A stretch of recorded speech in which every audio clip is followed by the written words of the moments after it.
มื้อนี้ก็วันที่26เดือน12 2019สิเข้าปีใหม่มาแล่นลีดไขมัน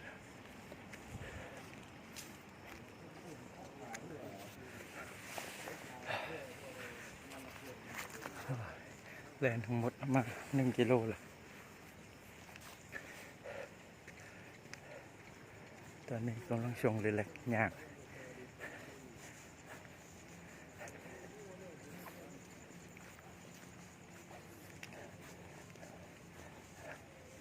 บอกให้มีคนไปไหนไม่ได้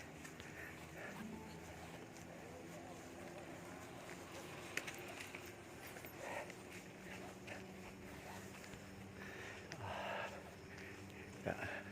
เสริมสร้างกล้ามเนื้อออกกำลังกายมีคาร์ดิโอเนี่ยตอนเช้ากับตอนแรกตอนนี้ร่างกายก็เริ่มฟิตแล้วเป็นปกติ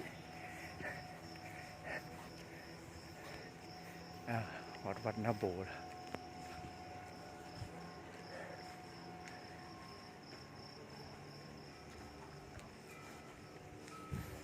คนจะน้อยๆน้องมันนี่เนาะสุดการรายงานเท่านี้เดี๋ยวค่อยชิแลนต่อละบ๊ายบาย